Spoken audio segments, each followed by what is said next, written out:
Bom dia, tudo bem? Hoje eu quero contar algumas experiências que mostram o quanto o estudo da Bíblia é superior a esses cursos de teologia que muitos fazem e depois saem falando coisas que não têm nada a ver com a santa palavra de Deus. Eu gostaria de começar contando aqui uma experiência que ocorreu há anos atrás, quando um irmão ligou para mim perguntando se no feriado que teria naquela semana, ele poderia trazer um rapaz formado em teologia que queria conversar comigo a respeito da Bíblia. Eu falei, pois não, pode trazer. E aí, naquele feriado à tarde, vieram dois irmãos, juntamente com esse teólogo, né, que tinha feito um curso de teologia de 4 anos.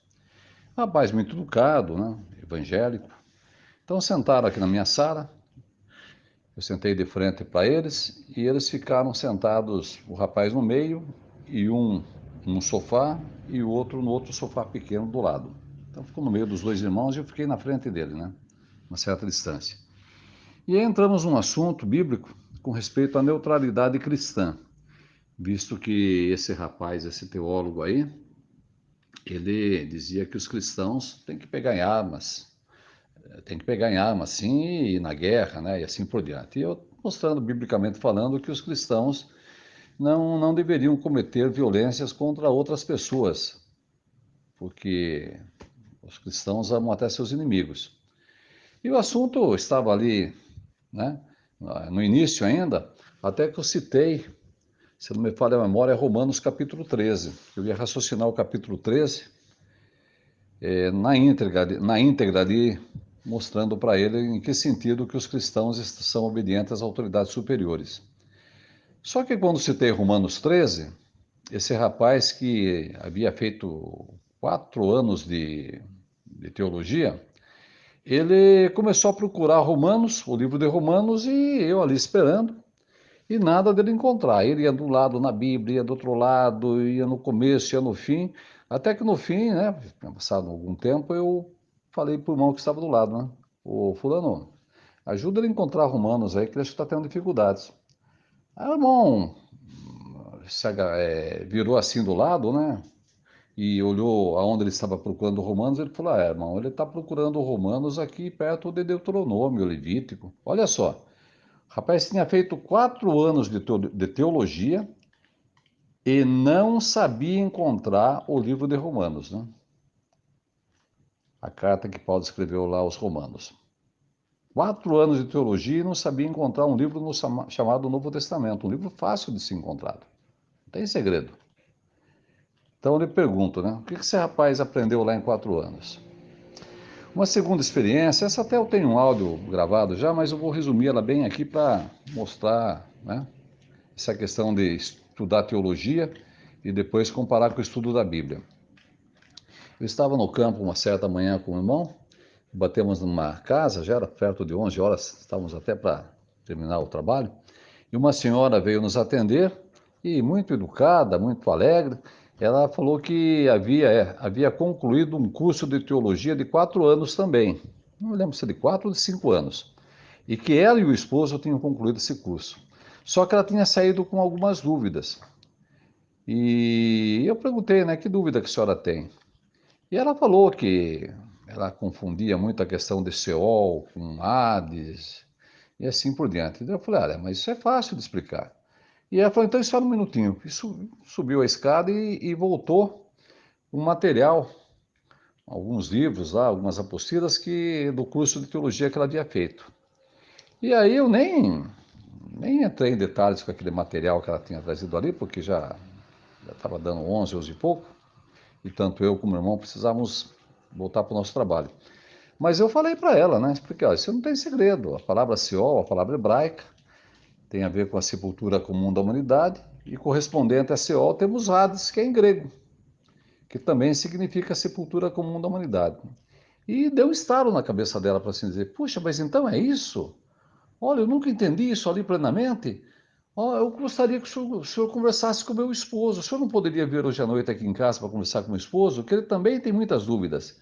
E ele, assim como eu, concluiu o curso de teologia. Aliás, os dois tinham se formado pastores, viu? tanto ela como o marido iriam ser pastores, porque já tinham concluído o curso.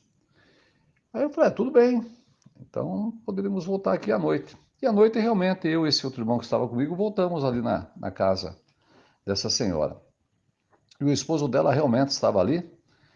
Ele era um homem alto, forte, oficial da polícia, aposentado, e nos recebeu com muita educação, falou que a esposa dele tinha ficado impressionada com a explicação que nós tínhamos dado a ela de manhã, né? Uma explicação simples, uma coisa qualquer estudante assim, de Jeová sabe, né? E ela não conseguiu entender plenamente nos 4, 5 anos que fez de teologia. Não lembro se era 4 ou era 5 anos, mas sei que foi um bom tempo. Inclusive, o esposo dela confessou que gastaram uma nota ali para se formarem pastores. Diz que gastaram muito, por sinal. O Israel, depois mais tarde, comentou isso comigo. Bem, mas aí ele nos recebeu amigavelmente, ela estava também muito contente, né? E aí, enquanto ele foi pegar algo lá no quarto, eu percebi que em cima da mesa tinha uma Bíblia, que era a Bíblia que ele iria conversar conosco. E eu dei uma folhada e já vi ali o que me interessava. Eu tinha, por experiência, eu tinha certeza que ele ia entrar num assunto lá e eu já vi como é que estava na Bíblia dele. E não deu outra. Sentamos, começamos a conversar, daí ele já me chamou de irmão, né? Falou, irmão Pedro, a minha esposa falou que o senhor deu uma explicação maravilhosa para ela sobre Seol, sobre Hades, e eu sei que a Espírito de Jeová é um pessoal que estuda muito a Bíblia, isso, aquilo, mas vocês fazem milagre lá na igreja de vocês? E aí eu falei que não, que nós não fazíamos milagres, né? Nem expulsávamos demônios. Ele falou, mas a Bíblia fala que esses sinais acompanharão os que crerem no meu nome. Falarão novas línguas, expulsarão demônios, porão as mãos nos enfermos e eles ficarão curados e assim por diante. Eu só não lembro aonde que está escrito, mas a Bíblia fala. E aí o irmão que estava comigo me olhou, né? Porque eu falei, realmente, a Bíblia fala assim.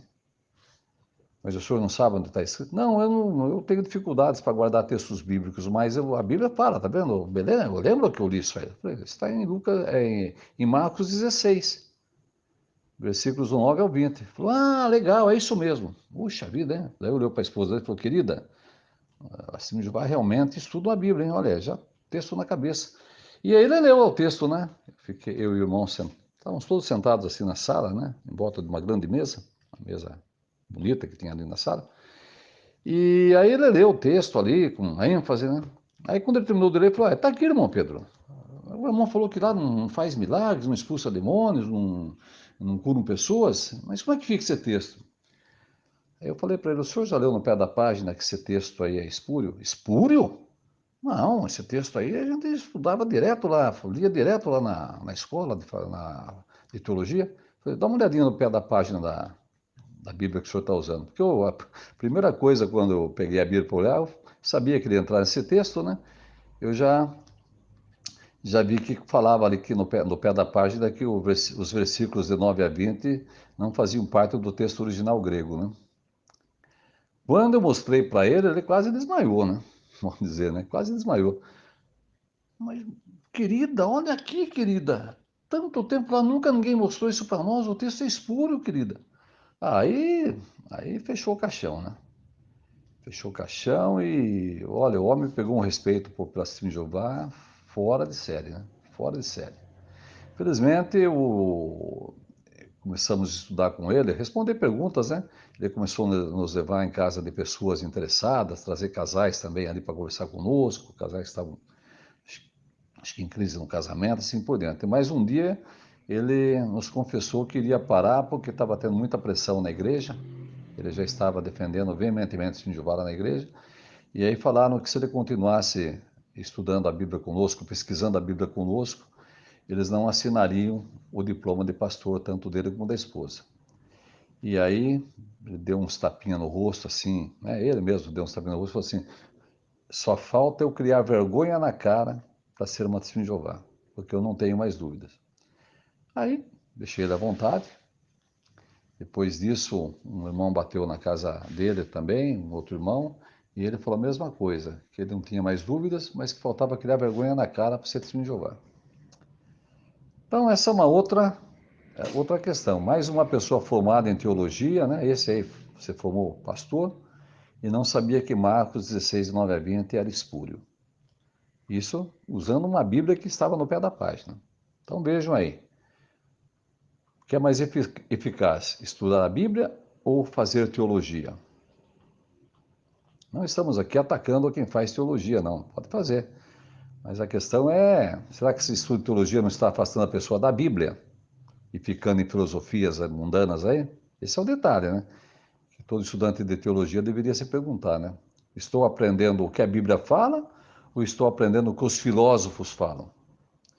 Bem, recentemente também eu vi aí no Arena Apologética um, um catedrático em hebraico, grego, um professor aí muito respeitado aí nos meios evangélicos, né? Citar 1 João 5,7, né? Citar 1 João 5,7. E eu fiquei pensando, né? Depois que ele citou 1 João 5,7, não precisa falar mais nada, né? Fiquei pensando, como é que uma pessoa que se diz um catedrático nos idiomas bíblicos, dá aula, né? Faz maior propaganda do conhecimento que ele tem e cita 1 João 5,7 para balizar a doutrina da Trindade. E não foi só ele, não. Eu já conversei com pessoas que dizem que falava 7 idiomas, isso, aquilo e tudo mais. Também pastor de uma grande igreja aqui no Brasil, uma igreja protestante. Esse que eu citei do Arena Apologética, aí ele é evangélico. Esse outro que estou citando é um pastor que nunca mais vi, nem sei se mudou de Sorocaba. Esse já era pastor de uma grande igreja protestante. E também num debate que tivemos lá, envolvendo ele, um membro da igreja dele quis entrar lá, aplicando 1 João 5,7 para provar a Trindade. E quando eu falei que era espúrio, essa pessoa olhou para ele e falou assim, ô pastor, o moço aqui está falando que 1 João 5,7 aqui na minha Bíblia é espúrio. E aí ele falou, espúrio é nessa Bíblia que eles usam. Manda mostrar na Bíblia de Jerusalém, vê se o texto não está lá. E aí eu mostrei, né? E para o desencanto de acho que umas 30 pessoas que estavam ali ouvindo a palestra, né? Tinha 30 pessoas, acho que 27 eram da igreja do pastor lá, né? Parece que foi na casa do pastor. Eu mostrei para ele a Bíblia de Jerusalém e ali dizia que o texto realmente não existe, né? E aí, essa pessoa que havia me questionado, né, esse leigo que fazia parte da igreja do pastor, fechou o zíper da Bíblia e saiu. 30 anos defendendo a Trindade nesse texto e hoje vim saber que o texto que eu citava para provar a Trindade era espúrio, né? E saiu bravo lá, ficou depois lá na garagem lá falando com outras pessoas, né? Revoltado, não comigo, mas revoltado com a igreja dele lá, com os pastores que nunca falaram para ele que o texto era espúrio, né? Bem, pelo que estava ali na minha frente, que era o pastor da igreja dele, ele ia ficar 200 anos lá sem saber, né? Porque o outro lá, ou você sabia, né? Deu uma que não sabia, né? Mas sabe como que é, né? Então é só para ilustrar, né? As testemunhas de Jeová estudam a Bíblia. Estudam a Bíblia. Agora o pessoal quer estudar teologia baseado em fontes pagãs, fontes filosóficas, e querem dizer que são pessoas catedráticas no assunto, né? Então são aqueles salva-vidas que não sabem nadar, né? Motoristas de carretas que nunca sentaram atrás de um volante. É isso que eu comparo esses camaradas aí.